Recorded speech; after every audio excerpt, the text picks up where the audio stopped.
This podcast, including all discussions and examples, is for informational purposes only and does not constitute professional advice. The views expressed in this podcast are solely those of the host and guests and do not necessarily reflect the official policy or position of any government agency or company. Today, we're sitting down with Adam Bartch, Business Development Manager at ADS, to explore his journey from Navy EOD tech to industry expert and how he is bridging the gap between the operator and the solution. This is From the Dive Shop. Welcome back to From the Dive Shop, the podcast about all things tactical and all things military. I'm your host, Jen Weir-Edwards, and I don't have any co-hosts today. They've all abandoned me, and I'm drunk on power. I'm very excited to introduce today's guest, Adam Bartch. Adam is a business development manager for EOD for ADS. Good morning, Adam. Good morning, Jen. Thanks for having me. Super happy to have you here. How's your morning going? Good. Quick. Dropped my daughter off at camp. Pup at childcare or dog care, you can call it that. Got some coffee. Knocked out some emails. Now I'm here. Nice. That's a good start to the morning. Yeah, that's quick. So you cover our EOD market for ADS. What's EOD? Why don't we just start there? So EOD is explosive ordnance disposal. So I retired to the Navy side of that, so I focus on Navy, EOD, and diving. Okay. So that's my main focus. I focus on the both coasts. That's West Coast and East Coast. And of course, the training pipeline as well. That's up the Great Lakes all the way down to Panama City. So talk to me a little bit about that. You have a military background, and I definitely want to hear some about that. But just within your role, the fact that you're dealing with explosive ordnance disposal on the East and West Coasts, obviously the Navy, but the Great Lakes, how much of this stuff is happening here? Well, when you look at the Navy EOD, they're broken up into two halves, the West Coast and East Coast units. So sure. Roughly half are on the East Coast. We have other commands like NECC that are here that are the overarching commands. Mm-hmm. But here on the West Coast, you're looking at another good portion of them, and then of course up in Great Lakes, maybe at the start of the pipeline. So you're looking at a very high. I can probably do that answer actually. I think we forget. No, that was great. We can. That was awesome. Okay. I think we forget that the Army operates in the Great Lakes in the United States. I think people forget about that. We think about the coastal activity, but I don't think we think about the fact that there's this great big body of water up north. There are, yeah, and the Army Corps of Engineers, helps run. I think there's some locks up there. They're part of and everything. When I was stationed actually up there in Great Lakes as a pre-dive school instructor, okay, I got to work a little bit with them. Some of the Secret Service jobs I'd help out with for diving. We'd work some with the Army guys. Very cool. Yeah. So explosive ordnance disposal. What kinds of products does that customer set look at? Everything, and I say that in like the broadest scope because the Navy EOD's mission could be something where it's maritime, land-based, top of a mountain. So there's a lot of everything in between that of how the mission gets done. Because Navy EOD doesn't just focus on one tool or one piece of equipment to get the mission done. There's a lot of other ones that go into that. So it may be a robot for going down range, but how's the robot going to get there? What's our mobility platform to get that robot there? So we look at that aspect, and we're looking at, all right, what's the weight? They also have to carry explosives. So what's the backpack look like they're using? Can we shed some weight there? There's a lot of other gear and equipment that goes into those missions that they try to plan for. It can be something from even being a self-sustained unit of action for 2 to 4 person team way out in the wilderness. They might need sustainment equipment and gear. They might have to go out and buy new vehicles. They might have to buy UTVs. They might have to start coordinating airdrops of equipment. There's a lot of things that Navy EOD cover. It's a very broad stroke, but within that, there's so much gear and equipment. There's obviously the bomb suits, the robots, and the detectors, but there's everything else that goes into that really is that people don't really recognize that goes into the mission. So, of course, you're a subject matter expert on EOD because I'm assuming you were in the EOD when you were in the Navy. Just for a minute. 20 years. Can you talk a little bit about your Navy career? Sure, I can go into it. So I joined the Navy at 2002, out of Spokane, Washington, and then went right to the pipeline right away. Went to PRA school and then dive school, EOD school, and then my first unit was actually Mobile Unit 6, keg busters. And I went to Dead Ingleside, Texas. Wait, what are they called again? The keg busters, and it's because of the old powder kegs back in the day. Sure it is. Yeah, of course. It's right here on the mug, right here. Right. But so was down at Dead Ingleside, and from there I ended up going to San Diego, and then of course doing pre-dive school and short attachments, and back to Mobile Unit 6 and training unit, retired. So you're just to oversimplify it. Are you as an EOD diving specialist technician? Are Are you diffusing bombs underwater? There's a lot. That's the Hollywood version of it. Let's say that. That's what we want. Everyone wants to, yeah. Under there with sharks around and cutting wires. It's not. There's that. I'm sure there is that aspect to it, and there are teams that do exploit those items. They're very specialized exploitation teams because there's a lot of safety factors that go into that. And so, really, in EOD, it's about recognizing the hazard, and then how are we going to mitigate that hazard the best we can. Because when you're looking at hazard like underwater ordnance, you're trying to take control of that, right? You're trying to own that real estate. I'll move forward this, right? Trying to own that real estate, and you're trying to basically present conditions that are safer for everyone and reduce that hazard as fast as possible. We always say that our job is to turn everything over to normalcy as fast as possible and as reasonable as possible. So sometimes you might have to countercharge something to just detonate it under our control. Okay. And that way, what that's going to do is going to faster out, like open up shipping lanes. It'll open up normalcy in a more rapid timeline than that. But now there are teams though that go down and exploit. There are teams that if something's new, they're specialized in rendering safe or disarming that item to make sure that it is good to handle. So we can start seeing like how it functions. Are we being safe right now? And it goes back even to the days of the IEDs over in Iraq and Afghanistan, right. Looking at ways of as we see a new TTP or technique, tactic, or procedure hit the streets, we have to very rapidly, within 24 hours sometimes, develop a new TTP, get it out the entire EOD force across services, and start developing those new techniques downrange so we can save lives, so we can stay one step ahead of the enemy. And so if I don't know how we kind of get back to that point, but that's where when you talk about the gear and equipment, that's how we have to. So a lot of that can be, we walk a trade show, like for example, Soft Week, or even our awesome show like Warrior East, and we see gear and equipment, and they're like, "Oh, that'd be perfect right now. How can I get that right now, Adam? I need this for X mission we're about to go on." Or that's a more Hollywood judge on it, but I say they need for X requirement to go on after.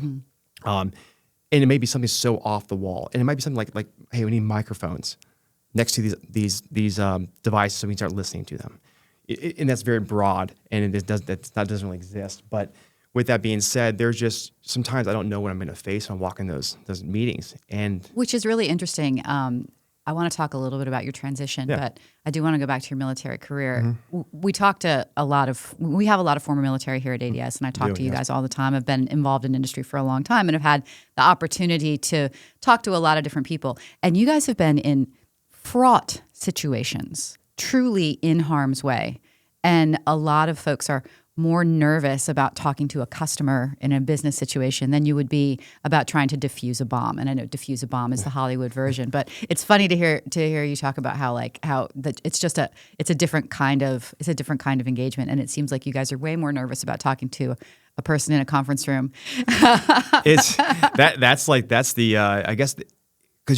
the training's pretty intense, right? And the preparation is great, and it's very matter of fact. I would say it's like either is or it isn't, and like you're always trying to rule out the unknown within that world. Approaching a customer, which is body language, there's a little bit of that palpable. You like to taste the humans are messy. Yeah, and it's like and you're like, here we go. I'm going to talk to this person. Never met this person before. Like there's a lot of things going through your head, and then of course, just like the kickoff. It's like that when you're jumping out of a plane. Right. Just do it. That's true. No matter how many reps you get, you never know what you're going to do when it comes to being in front of a person. You just don't know what they're going to say. I have a good friend of mine had a quote, and I'm not going to name drop him on here, but he was talking about how every time you go jumping, you always jock up. You never see a lot of people come down in the plane. You always go up, everyone jumps out. Very rarely does someone have to come back down. The issue with the parachute, they stay in the bird. We'll land you with the bird, and we'll make sure you're okay. So he's always like, when newer jumpers get in the plane with him, he'd walk around and be like, this is going to happen. You're jumping out of that plane. We're already on the climb. It's already happening. Like, you just got to do it.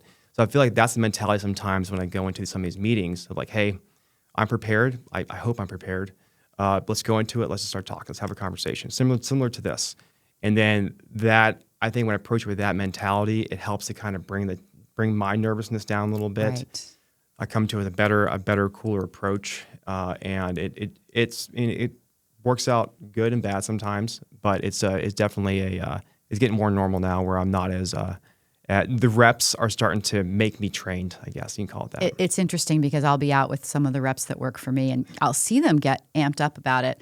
And I'll be like, okay, listen, the worst thing that could possibly happen is they tell us to go to hell and leave. Yeah. No one's going to shoot at you. And guess what? In your life, people have shot at you. And I've seen that make them go, oh, okay, let's go on. Yes. So I want to go back to your military career. You had mentioned that you might have a fun story for us about your first dive. Yes. So my first operational dive in 2005. And I mean, there's so many stories within every single deployment. And, you don't be like guy telling that story or whatever. This is kind of fun one. I think a lot of people can relate. First mission out of the gate, 2005, we were in Bahrain. And I got tasked to dive off a sonar or to recover a sonar. Because it wasn't that deep of water, but it was like I felt like I was the P1, called P1, the primary diver. And they had told me, like, Adam, and at the time, so my nickname, so I was a parachute rigger. And because you had to be a source So rating. you were a parachute rigger, but you also did jumps as well? Well, with EOD, so it's different. So to be in Navy EOD or to SEALs or SWIC or to diver, or I think air crew not air crew, maybe on that one, but it'd be a source rating, meaning you had to have a job, an MOS going into that. So if you did fail out or quit or whatever happened, you go to the fleet with a job already assigned. Okay. And so in this career field, they wanted us to, there's only a source like 20 or something like that you had to choose from at the time. So I chose PR. The recruiter told me, during PR school, you're going to jump out of planes. I'm like, all right. That didn't happen at all, actually. I learned how to sew. But I think it was a great skill set to learn how to repair gear and equipment, and it did help me out later in my career. Well, there's a whole business book about who packs your parachute, right? There's a whole story of who's the most important person in the chain, the guy that makes sure your gear is right. You learn to sew, though. You're just a man of many talents. Yeah, I learned it. My grandmother taught me back in the day. As a Boy Scout, got the merit badge for it. It's beautiful. But so when I got to my first unit, I was a PR, but I was an airman, so everyone called me Pran. And since then, and that's great. Now it's on the internet, but it's all right. It's on when I got chief petty officer, my skipper, who was my first OIC, signed, "Hey, Huya Pran." I'm like, man, I can't shake this name. And so on my team, it was like, "Hey, Pran, you're up." I'm like, "What?" And I'm like, "Yeah, you're gonna dive." And I'm like, "All right." I was also jazzed up and dove on it, and it was whatever. It was cool to be on it by myself and be underwater. And I found the sonar hooked up to it. I remember being like, it's a very long dive. It's hot. But I was just very proud, and that was my first. I got a picture next to it. It's at my house, and that was like my first real operational EOD involvement. And it was awesome, and it was a really cool experience. A lot of other guys that were up and fighting in Iraq, and definitely want to get up there and get a part of that. But I think that first mission, I believe it was September of 2005. It was really what kicked it off, and I was like, all right, this is a pretty awesome career field. Cool. So that was your first dive. What's one of your favorite things that you did when you were in the Navy? Oh, geez. I mean, the trips are amazing. We travel around. Going to Jordan was pretty remarkable. Going to Lebanon and same 2005 deployment, I was able to go out to Lebanon in October, end of October, and that was a really cool experience out there. What made it memorable for you? It was just because we were staying at the embassy. We had seen, we had gotten in town and we had trained with the local Lebanese forces, and we had done a lot of really cool partner nation involvement at the time, and it was just neat because we were a 5-man team, and so it was just felt like a really tight group and just felt like a unique experience. But Jordan was remarkable, going to Petra and going to see Always wanted to see that. And diving in Aqaba, Jordan was incredible. I have to say that's probably the best diving I've done anywhere in the world for the depth, the Red Sea. And just the overall, just the experience of Aqaba was incredible area. Very cool. Well, thank you for your service. It's an honor. Glad that you made it out. 10 fingers, 10 toes. Yes, no, I know, and with that, there are a lot of men and women out there that that are in with either injured or unfortunately lost their lives in this line of work, and it's every morning it's a way to remember and to be thankful for what we have. There's a lot out there that we take for granted, and definitely I'm very fortunate to be here talking to you right now and be able to talk about the great community that I came from. Yeah. So you are so a lot of folks get out of the military and are just sort of like, well, what do I do? And we see that a lot, and they sort of flounder. You were smart in that you latched on to some of the programs that are out there. And unfortunately, there are far too few for anyone that wants to start a military transition program. Call me. I've got lots of ideas. There aren't enough of them. But you were involved in a couple different transition programs, right? You did a skills bridge, and then you worked with the Honor Foundation. Can you want to talk a little bit about your transition for me? Of course, yes. So I did a skill bridge. Before that, I did the Honor Foundation class, Group 46. I heard it's the best group, but no big deal. I don't know. But no, so I was with Group 46, and it was about a year out from my retirement date thereabout that I decided to do the Honor Foundation, or at least I got accepted into the cohort. And that really was my first glimpse into what's out there. So for people who don't know, can you talk a little bit about what the Honor Foundation does? Yeah, so the Honor Foundation is a transition assistance program that is for special operations veterans and those who have supported special operations. And it's basically, it breaks you down to parade rest. It breaks you down to a level where you get your foundational, define like what it is, who you are as a person, how you've evolved over the last 20 years. You know, like it goes down to your Gallup strengths to define your personality, your weaknesses, maybe it's things to work on, and some truths and reality that you're like, whew, I do burn the candle on both ends for this trait. And so from that though, and then they build you up. It's like we're looking at the career field that you may be interested in. They're an incredible network because I have great people I work with, and they always say you never ask someone who's never retired how to retire. Right. You always ask those who have done it before, because they're going to have the most experience. So that's really where the Honor Foundation has a lot of... And it's a tough transition. It is. It's just...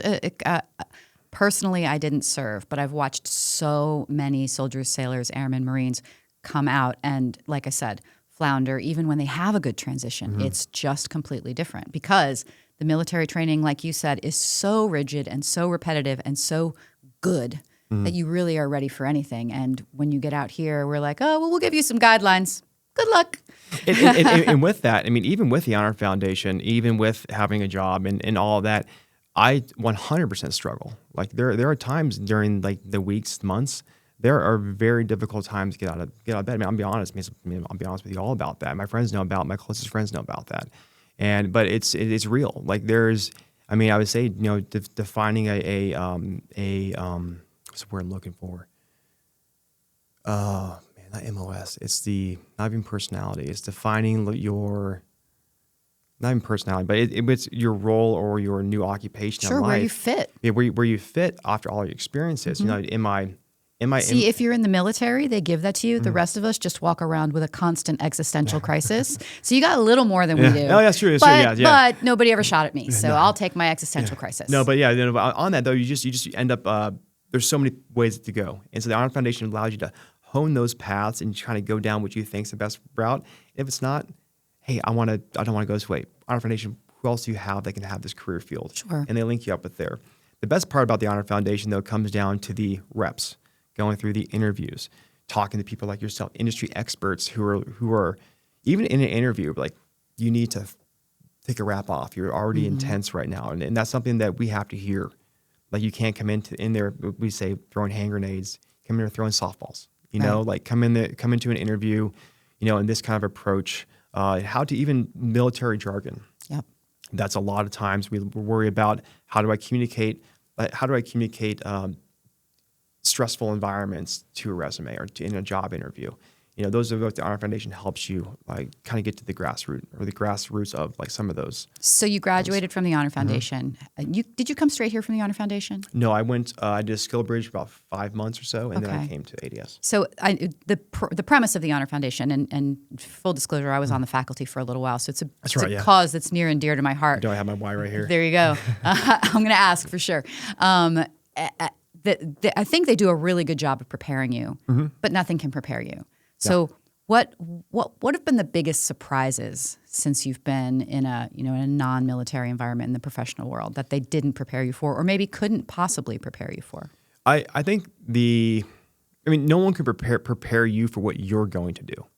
Okay, that's like they can give you every single tool in the toolbox. You can have the garage full of every single tool to navigate life. It's the putting things in motion that is the hardest part.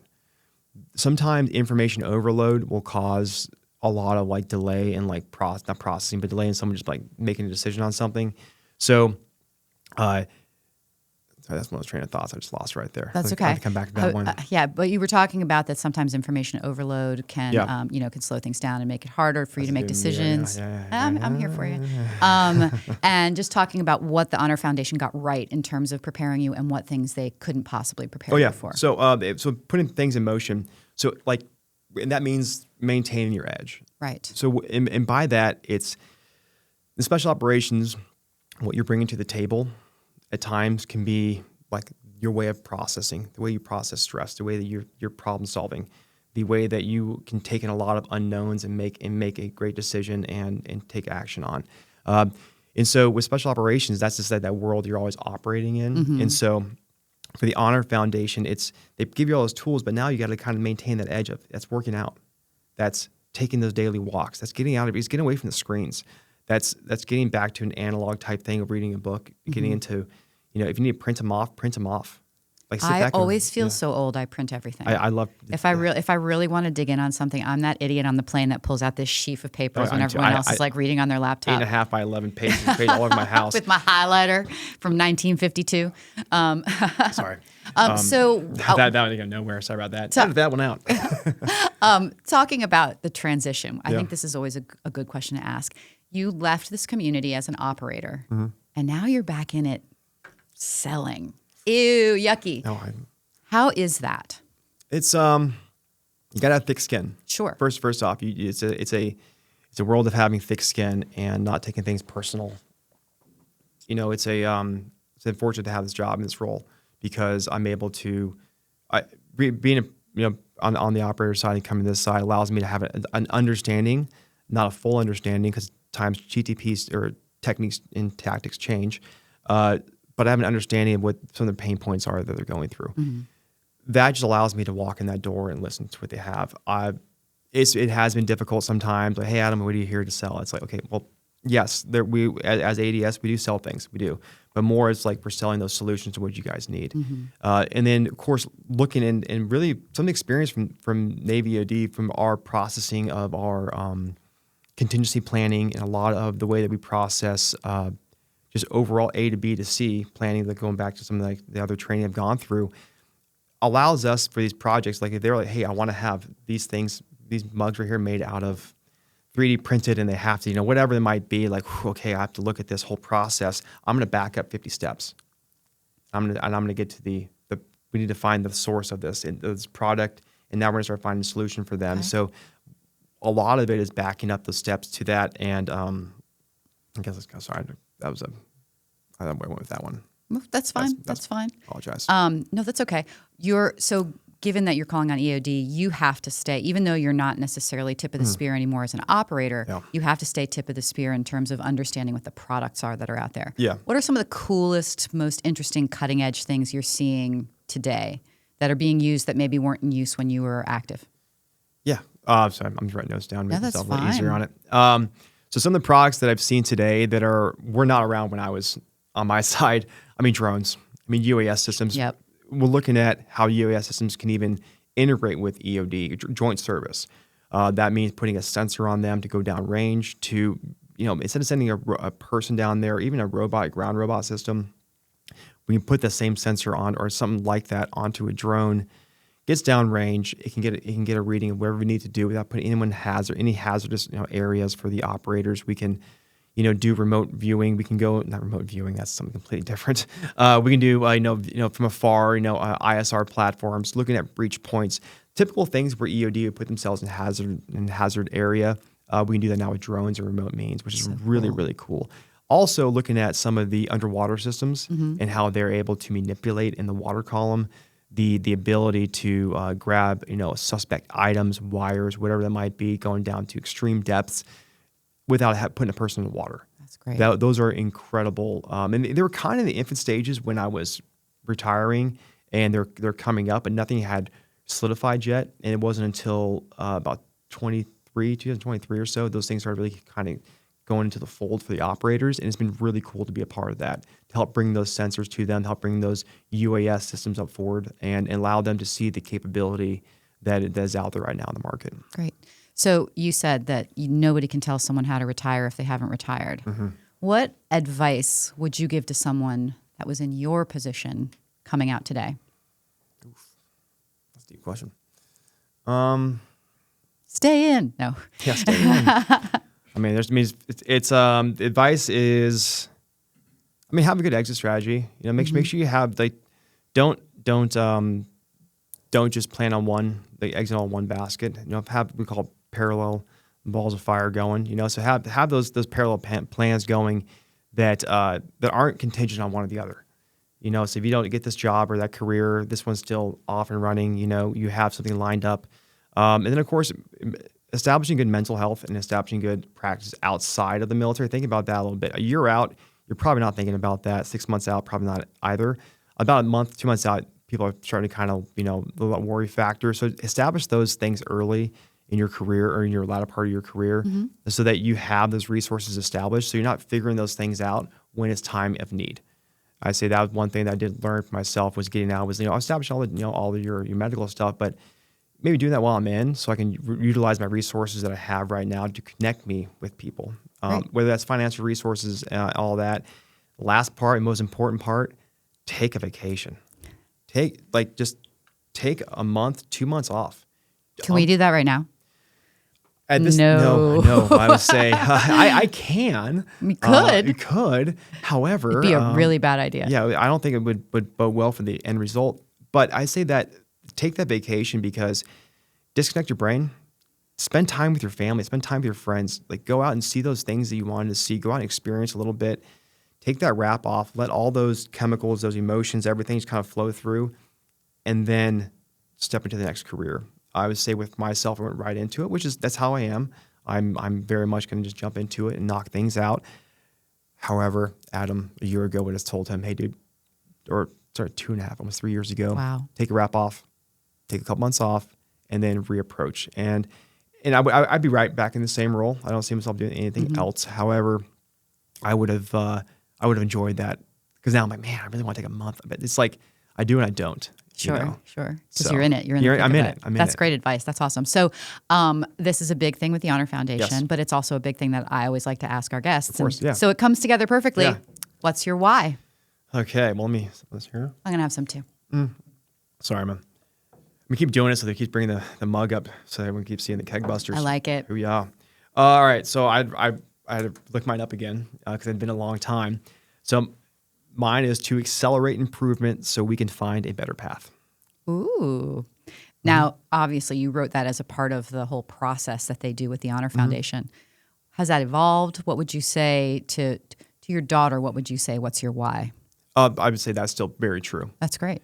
Because it's I think it was something that over the latter part of my career that I kind of not adopted, but really embraced was that the constantly improving. Like after a debrief, like, what's the next thing we can do better? Always improve ourselves. And so that constant improvement for me is something I always strive to, whether I get there or not. That's debatable. And that was based around trail running, and a lot of it, I was very big into trail running growing up, and trained for like an ultra back in the day. And I found a lot of in solitude on trails. A lot of it's very linear. You go in this direction, right? So how can I worked through a lot of things when I was running. I listened to some great music. I would stop, sit next to a tree, and think about life. There's all those things I was doing. So this is very rooted around trail running, and the find a better path was basically like we came to something was like, all right, if this is not working out, how can we get to this direction? And I think now it still is the same. It's just it's a very broad stroke, ambiguous, if you will, like a why, because it still applies to me, but it's just a different kind of capacity. I love it. Keep finding a better path. That's awesome. Yeah. Adam, it has been a pleasure to talk to you. I haven't really got to spend a lot of time with you likewise. yet, so it's really nice to talk. Thank you so much for being here. Of course, yeah. And join us next time on the next installment of From the Dive Shop.